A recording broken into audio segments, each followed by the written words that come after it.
dealt with it, or I dealt with it. I will just read you a very short paragraph again, if I can find it.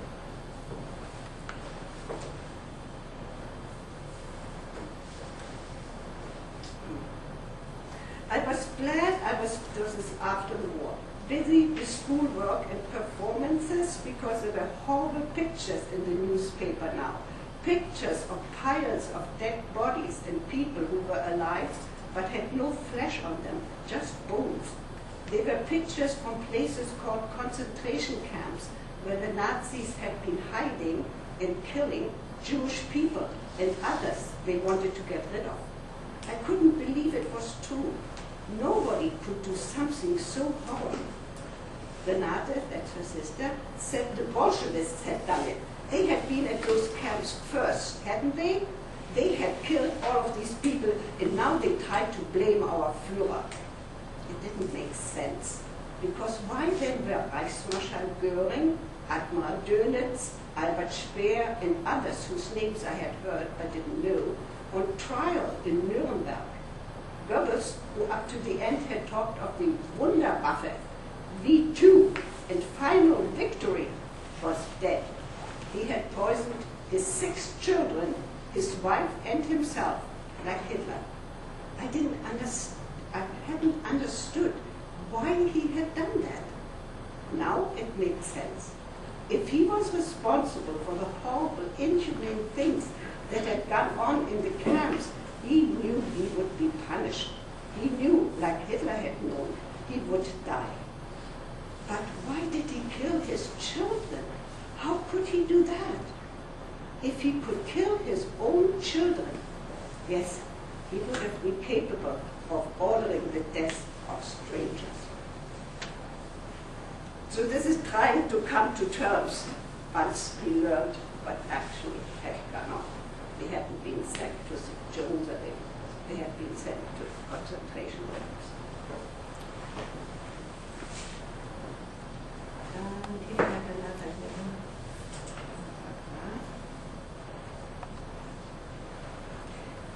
Yeah, I talked to our pastor how God fitted into this whole picture. How could you believe in God after what had happened in the concentration camps? Me as a child, asking him.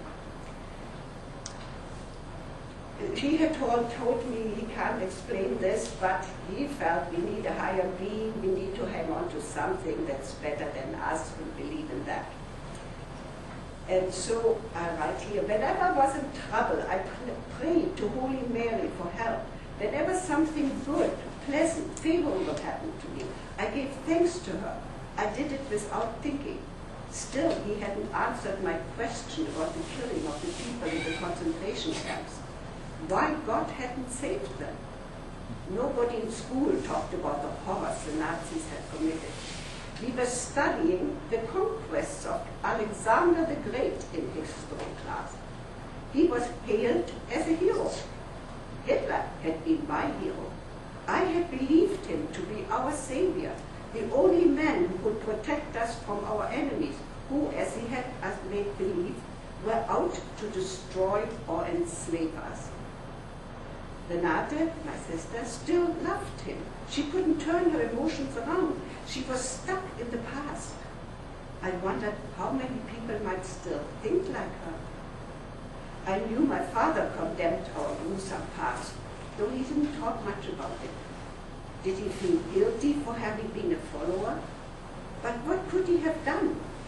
Frau Warmuth was going to be picked up by the Gestapo because she had listened to enemy radio. What would they have done to my father if he hadn't joined the party? I didn't want to think about that.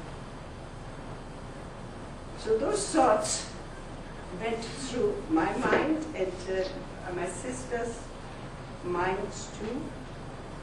Very different, one sister from the other, as you can see. One feeling terribly guilty, the other one still believing.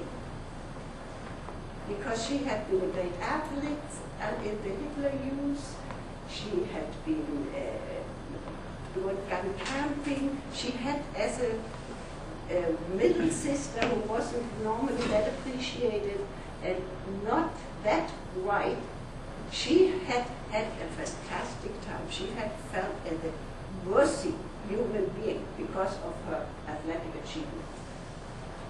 And she couldn't turn this on.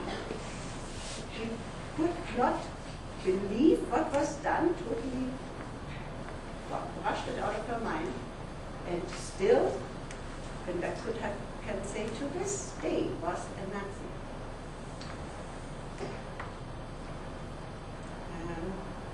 This is just another little piece, and then we are just about. Once a week, Fatih took Margaret and me, and Margaret was my stepmother, to the cinema.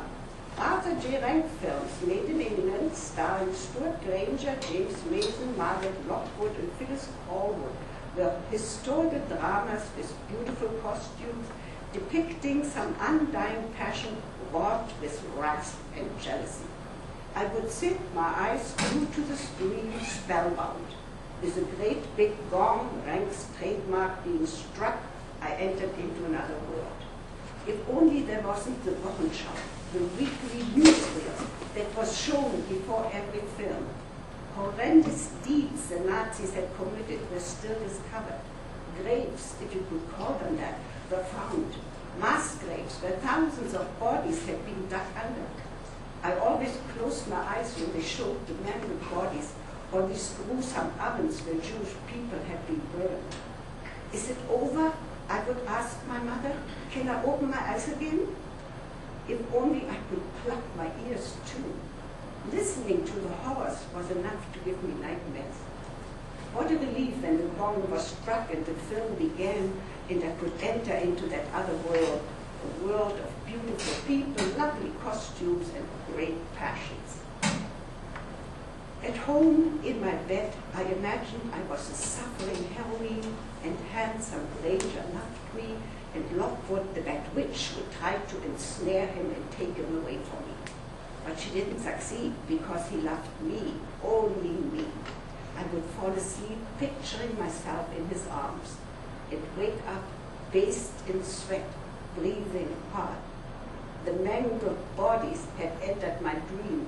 Some had crawled, some slipped like snakes, some were stuck on a fence. They were reaching out to me, screaming for help. I went to a little body, a child, and tried to pull it up, but it caught my leg and pulled me down into something gooey, sticky. Was it blood? What a relief when I awoke and found myself in my room, in my bed.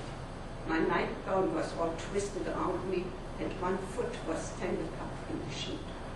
I straightened out my bedclothes and put my head on the pillow. Think of Stuart Granger. Think of him riding his horse, riding towards you. Look at him as he gets closer and closer. So, that's about all I had to say. I would love some questions, and I would like to show you the book of the Anne Frank. And this is a scene in the attic. Welcome. Anybody have any questions or comments? Yeah. Hey. Where did you go?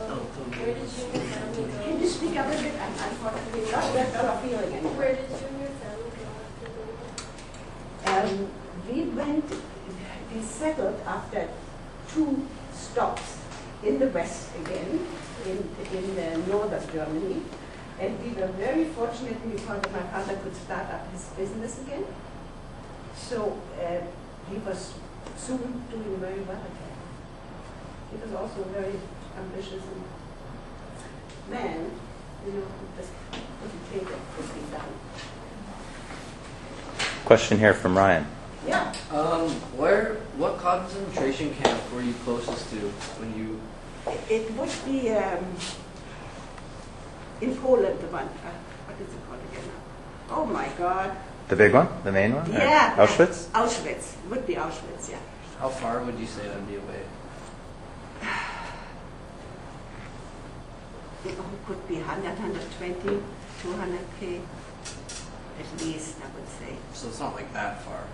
But like, For Canadians, it's not, Yeah. 100 isn't far. For Europeans, 100, goodness. We're in the boonies. We're, you know, we go a day or two. Go, oh, it was a bad trip. You know, for the 100 kilometers. Oh my god. But maybe thinking of Schindler's and the Ash or whatever, right? Or you know, probably it wouldn't have reached that far. No, But no. just so you guys get it, that's not a concentration camp. That would be a death camp, and that's Yeah. the worst of the worst, if you like. That's where they're going on the train to the death camp. And so, you know, if you don't die in the concentration camp per se, you would have been moved there at some point if things had gone the way they planned. It was a real a soother or a tranquilizer for me to be able to play Anne Frank, because I felt so incredibly sad. She was about my age when she died. She was just 2 or 3 years older. And we actually took the play to Holland, to Nieuwing and Arnhem, because of my theater company was situated very close to the border, And the very funny story happened there. During the play, people laughed. It was a school class, I should say, school class. My God, how can they laugh in a play like this? I mean, there are scenes, I don't know if you've seen it, and that's fun and so on. Yes, you should laugh, right? There she is a teenager trying to kind of